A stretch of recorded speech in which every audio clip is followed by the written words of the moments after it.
Government fails, the world's off its rails, leaders are whacked, democracy is under attack. It's time to get smart, folks, time to get real. Let's cut through the crap, tell us how you feel. Let's cue the talent, let's meet the host. Podcast by George.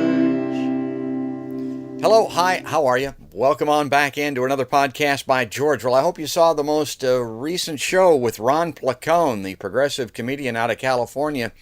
And I promoted a little bit on that show that we were going to bring on Todd Blodgett. You know, I like to talk about the fact that Podcast by George is neither side news. I mean, I'll have progressives. Ron Placone is way progressive. He's out there with me, maybe on the left end of the spectrum.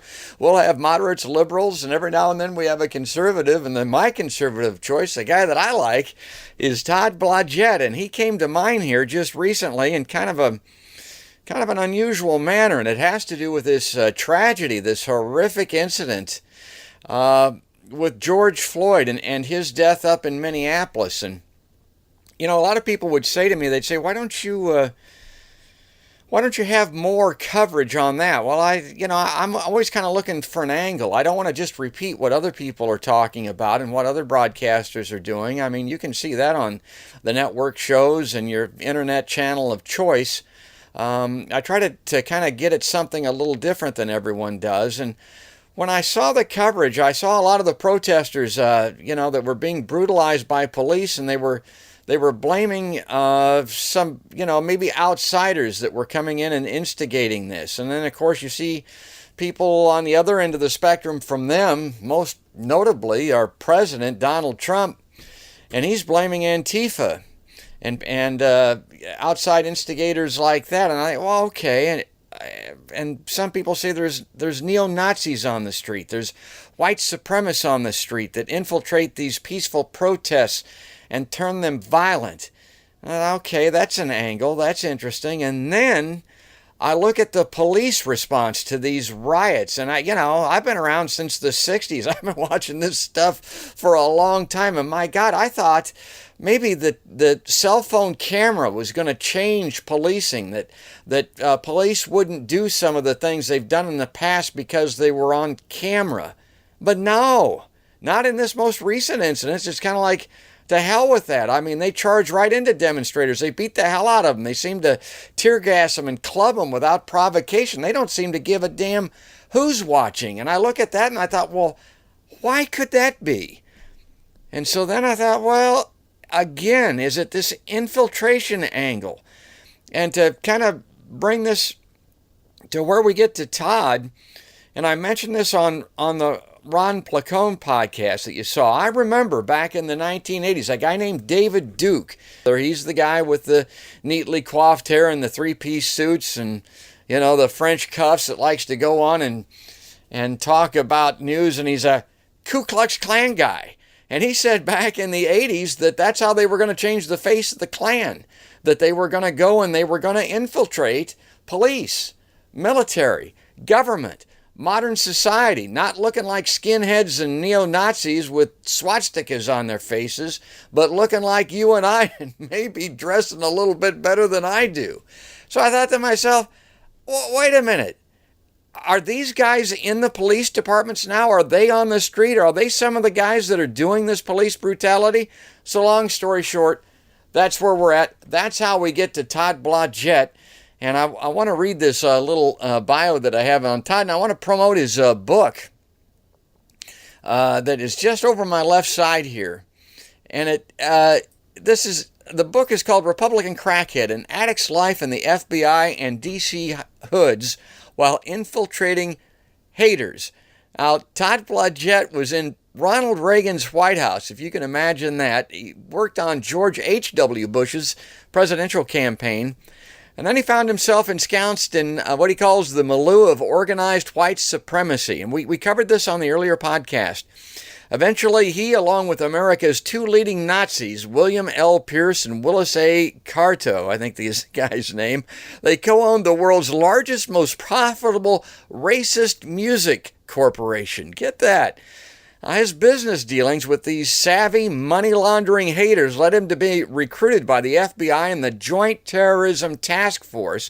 For nearly 3 years, he worked as a full-time paid professional FBI informant assigned to monitor the hate movement and its top echelon. But the FBI didn't know their information was also a junkie, heavily addicted to crack cocaine, and that's one of the kind of the sidecars in this wonderful book that he's just authored and is now available.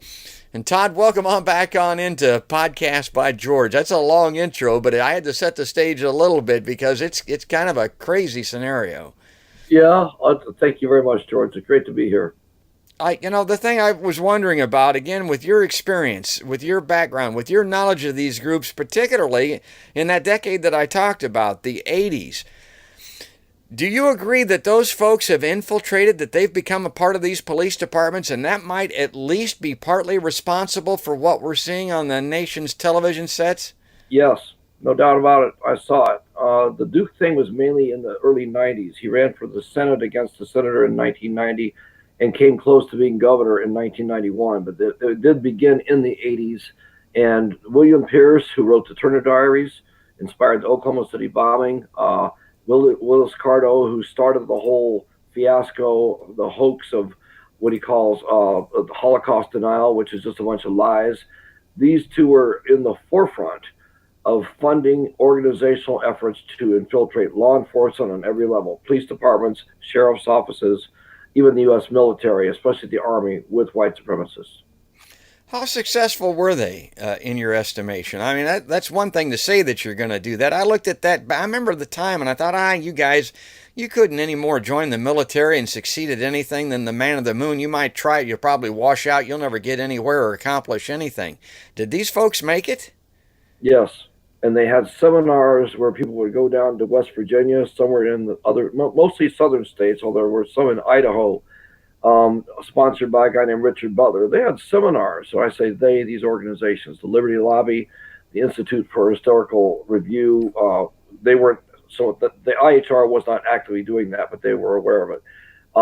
Richard Butler's organization, David Duke's, they would urge people, young white racists, especially the ones in our teen, like say 18 to 25, they would urge them to get haircuts. Don't get any more tattoos. If you have tattoos with swastikas or whatever, get those camouflaged into something else.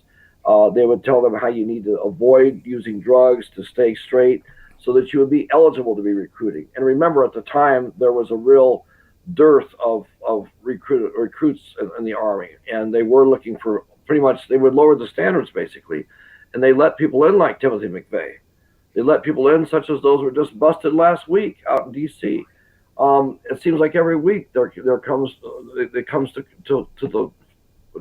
out that some white supremacists have made themselves, that made their way into the military and or the police. Wow. Okay, so I'm really glad I got you on because I have these questions when I look at this coverage sometime. Did you see the coverage of that? There was a photograph of a group of police officers, and they were given this W sign, whatever, for white supremacy. I don't even know how to do it or what the hell it is, to tell you the truth. Is that real? What do you think of that? I don't know if those police officers themselves meant to do it that way, because they do the sign of the W and the P. But basically, I do know that that's well known within the forces. It's just as well known as saying 88 to one another, 88 meaning Heil Hitler. And that is something that they've done because it gives them plausible deniability. They can say, oh, well, you might interpret it that way, but that's not the way we meant it. It gives plausible deniability. And you've got unique perspective on this. I mean, you were on the street, you saw it firsthand, and I wanted to talk and it's really interesting because you're a white guy, kind of privilege. I mean, with your background, well, somebody that's a black in the inner city, you're definitely a white person of privilege. And how much of a role does that play in all of this? There's no question that white privilege exists. If someone had told me 20 years ago, before I became a drug addict, and I was a drug addict for 7 years, ending in May of 2006, I would have scoffed at it. I would have said, no way. There's no such thing. But I saw firsthand incidences, including some involving the police, but many just involving everyday life that the average person would not discern, that proved to me that white privilege does exist.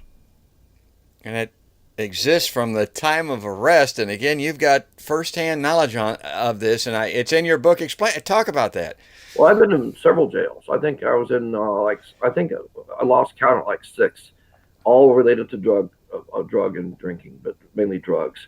I was busted by the D.C. police in early 2006, February of that year, and I had run-ins with them before. Uh, Prior to that, I noticed there were cases where I was given a pass because I was, as you say, I was a white guy at the time. I drove a Range Rover. I'm not a fancy dresser, but I sometimes would be coming from work, so I had a jacket and tie on. They noticed right away that I'm not trying to put myself up because I'm nothing special, but compared to the average suspect they had, they thought, okay, here's an articulate guy that wears nice clothes and drives a nice car. He's obviously a junkie. He's a fish out of water because he's a white guy in the hoods. But they basically took the attitude, he might not be the physical challenge to us that the others could be, but he will have access to good legal counsel, access to resources and connections that might make it harder for us to bust this guy than to bust this black guy over there who's going to have a public defender who has no money, no connections, that kind of thing. Just a little example of white privilege, if I may. My fellow junkies and I would often go to a 2-star hotel on 13th Street Northwest in DC. It's a Comfort Inn. I think it was a Days Inn at the time, but they're all the same. And we would sneak in when people would walk out in the morning to get the free breakfast, the complimentary breakfast. And while we would be scarfing waffles and bacon and eggs and, all that, orange juice, coffee, pastries, hash browns, whatever, we were never challenged as to our legitimacy of being a guest unless an addict joined us who happened to be either black or Hispanic. Every single time, we're talking 35, 40 times that we went in there. Every single time that a non-white addict was among the party of us, I guess you could call us, conniving fraudsters, because we were basically stealing free food. Every single time that a non-white addict joined us for those breakfasts, we were busted and sent out of there. Are you guests? You don't look like guests to me. Get out. If it was just a bunch. Well, that seems like a minor thing, a free breakfast, but I mean, that is an excellent depiction of the system and the way it works against people of color when it comes to a breakfast. Now, you also, you've got this excellent description of the scenario where you were arrested with a group of minority folks. Detail for us the difference in your legal process as opposed to theirs. Well, it began with the actual arrest itself. I was in a car with my drug dealer, a black man, and his girlfriend, a black girl, and they were in the front seat. I was in the back seat, and the directly behind us, unbeknownst to us, was an unmarked DC cop car, and with 3 white cops in it. And all of a sudden, after the transaction took place, which they could clearly see from the windshield, their lights went on, the dual color lights, blue, red, whatever. So we pulled over. And a cop jumped out, yelled, "Get out." So I opened the door. He kind of pulled the door a little bit more. And once I was out, he walked me over to the trunk of the area of the car and handcuffed me behind my back. So there I was. He sat me down on the curb. The black dealer and his girlfriend were just manhandled. They were yanked out of the car and slammed hard to the pavement. At least he was. I believe she was as well. And then within moments, another police car came in for backup, and there were 2 more cops, 1 white, 1 black. So the composition was 4 white cops and 1 black cop. The black cop was just as gung-ho about this as the white cops were. They surrounded those 2, and I watched the whole thing. They surrounded them as though they were Bonnie and Clyde. One of the white cops assumed a karate-like, a very intimidating, I would call it a karate-like stance, as if it was inspired by overdosing on Steven Seagal movies. And it was just crazy. What kind of threat was a young girl, this young black girl who was barely out of her teens? She was petite. She was totally cooperative. She made no effort to resist. What threat was the dealer, who also was totally compliant? And as they were handcuffed on the curb on the sidewalk, sitting next to me while we waited to be taken to the 16th and to the police station at 16th and B Street Northwest, um, they were just absolutely livid. And I understood that. I mean, we all knew we were guilty. I mean, we were busted. We were guilty of doing a drug deal. But I noticed right away the difference in the way I was treated than they were. And they did too.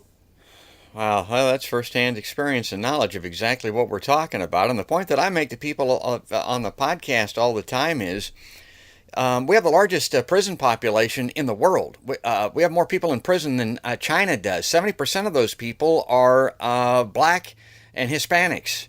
And a lot of people aren't aware of that, what's going on in this country. And there's a huge privatized prison industry now that actually on their ledger sheets benefits from having people in those prisons by being full and exporting cheap prison labor. I mean, that's a little bit of that, and it's filled, the prisons are, with people that are involved in drugs, and a lot of times exactly what you've described, nonviolent drug offenses. And that's And not only that, George, there are cases where judges have had to go to prison because they were busted for having a financial interest in the operation of these for-profit prisons. yeah, I remember that. They were sending innocent minority kids, mainly, although a few whites, but mostly minority, without any basis, sending these 16, 18-year-old kids to prison, and they were getting kickbacks from the operator of the prison. And for every judge that's been busted, I bet you there's 10 that haven't been. Yeah, that's unbelievable. And again, yeah, this is a guy that knows, folks. What do you think of my hypothesis? I mean, that maybe is a little bit on the outside as to why police responded and react and the way they appear today, as opposed to a couple of decades ago when you and I were familiar with it. Are you shocked at all? I'm shocked that they're not more cognizant of the fact that they're being videoed, that they're on live television, and they behave this way. They just don't seem to give a damn. What do you make of that? Well, here's the thing. I don't doubt that they're cognizant of it because, they can't turn off those cameras and get away with that. I think they feel emboldened by the rampant protection by their own police unions in many cases, who have the head of the police union in many cities is more important than the police chief or the commissioner of police in terms of getting people to do. Look what just happened the other day. 57 cops resigned, the entire task force, because of those two guys that they're in solidarity with them. I'm not saying all cops are bad because that's not true. I'm not even saying it's as systemic to the police profession as others do. That systemic is means elemental. It means fundamental to the whole thing. There are a lot of cops in this country, whether they're police officers, sheriff deputies, whatever, who are intimidated by, in their opinion, minorities, and they feel that they are able to get away with a lot of stuff that they would not get away with white people. I've seen that myself, and they do get away with it. And they a lot of these people have contempt for minorities, whether it's whites. I've even seen black police officers that think, hey, these black guys we're busting make us all look bad.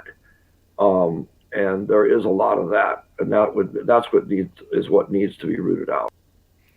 You're an excellent source for law and order. You're an excellent source for FBI, hell, even drugs. This guy knows about it, but you're also an excellent source for politics. I know that's a big part of your world now in particular. And when we started, I mentioned the fact that you're on the conservative angle. I want to throw a couple of things to you here that would be more from my progressive friends. Although at times you seem to agree with some of these progressive principles. I don't know if you agree with this. Or what do you make of the fact that conservatives, by and large, are anti-union?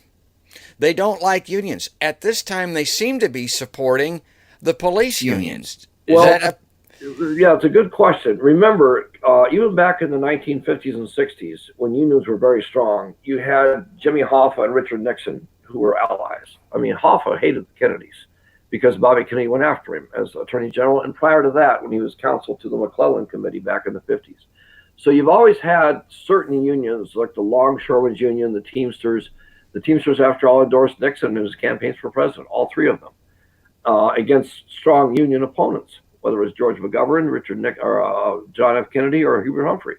So there's always been exceptions, and there is a lot of it's kind of a dichotomy. You ask the average Republican if public employee unions should exist, they're going to say no. On the other hand, what do you think about the police union? Oh, I'm all for that. They do like the cops union. They don't like the ISEA, the Iowa State Education Association, or any state's education association, or the NEA. They don't like AFSCME, the American Federation of State, County, Municipal Employees. They don't seem to mind what you might call private sector unions as much, although they don't like those either. But you're right, they do. They stand in favor of unions that are conservative in nature, such as the police. Getting a little bit of internet freeze there in our conversation. I hope that's not a problem for the viewers. Okay, so that's one progressive criticism of the conservative viewpoint when it comes to this. I'll give you another one. You talked about good cops and bad cops. Some people are saying, yeah, but maybe not. And here's why.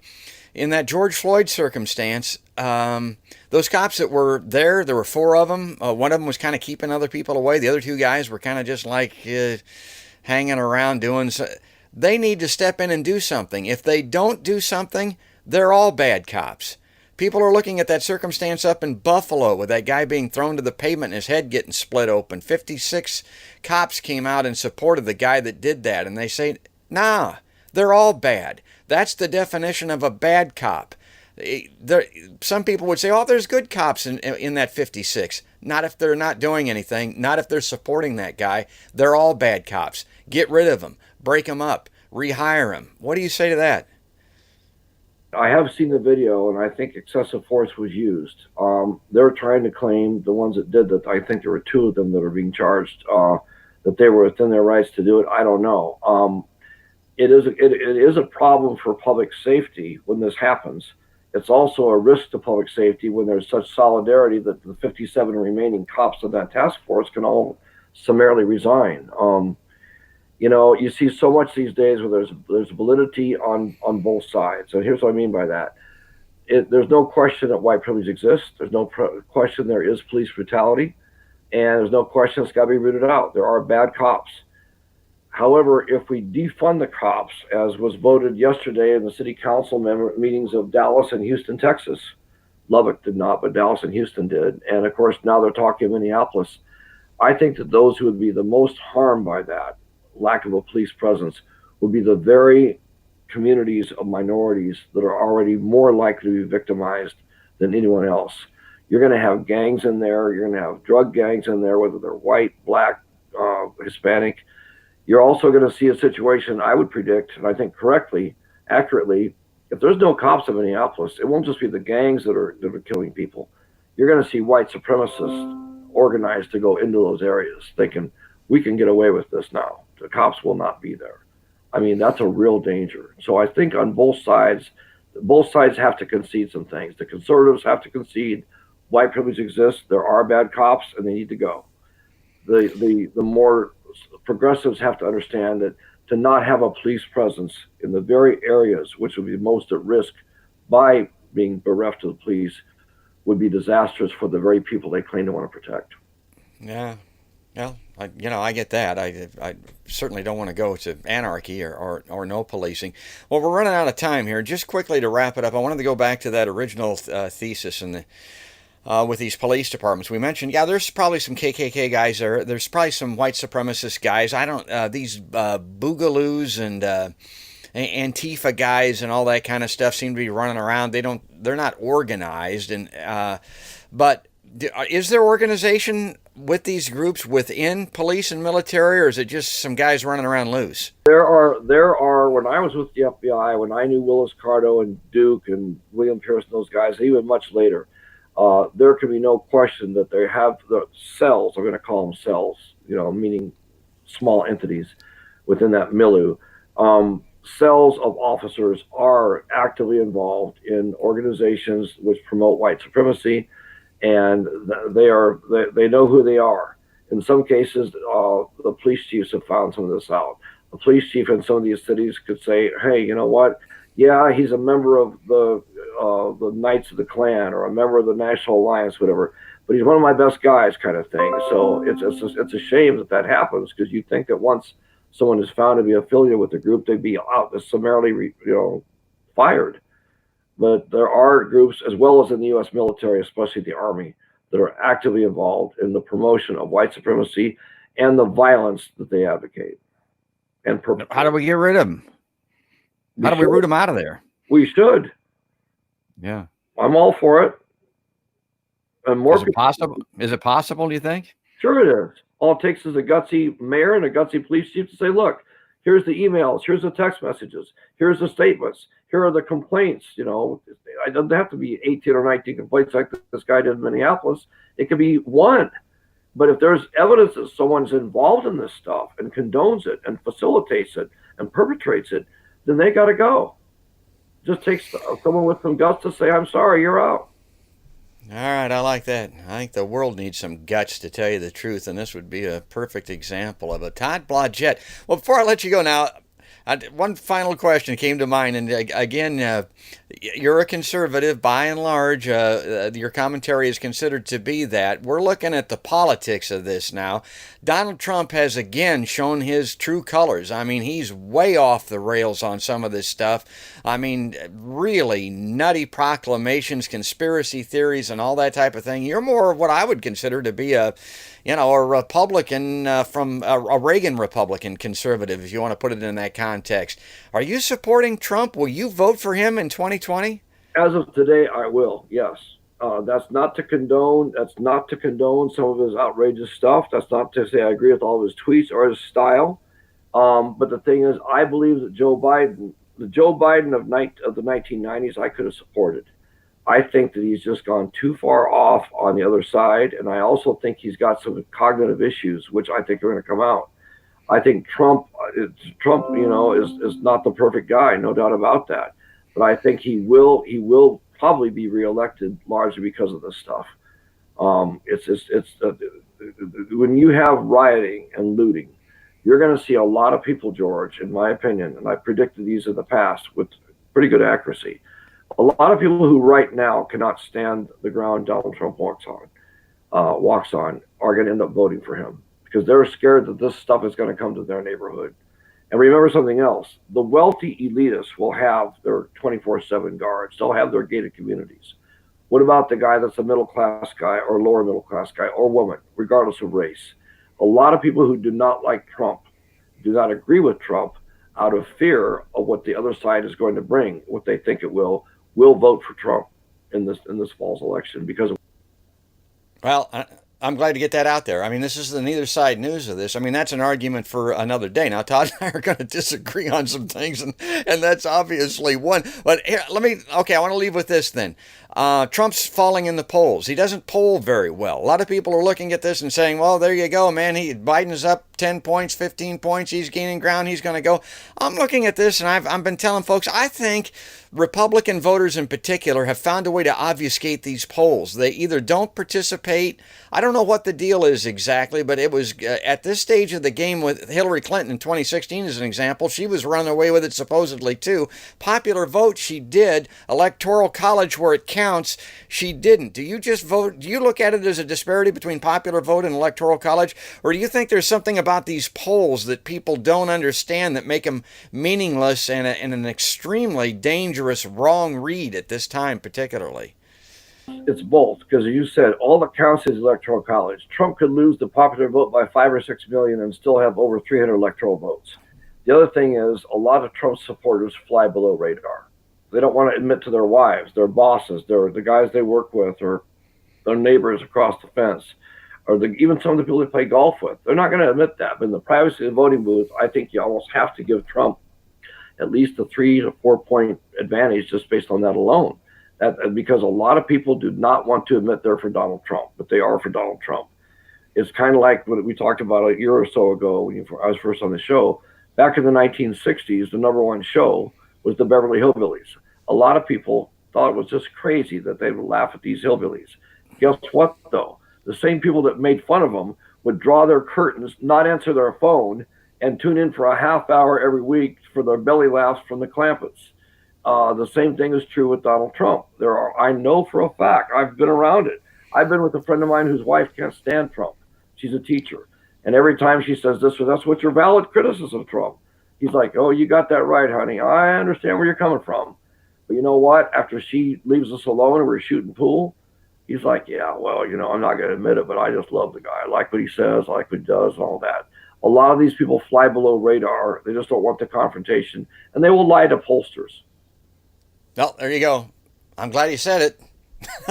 I don't know if I would have, but I'm glad he did. Folks, that's Todd Blodgett, a conservative commentator and the author of an outstanding new book that's out, Republican Crackhead. You can see it right off my left side here. We're going to get him back on very shortly because he's got expertise in all of these areas. He's got a Republican point of view, a conservative point of view, and he's not afraid to express it. That's why I love this guy, Todd Blodgett.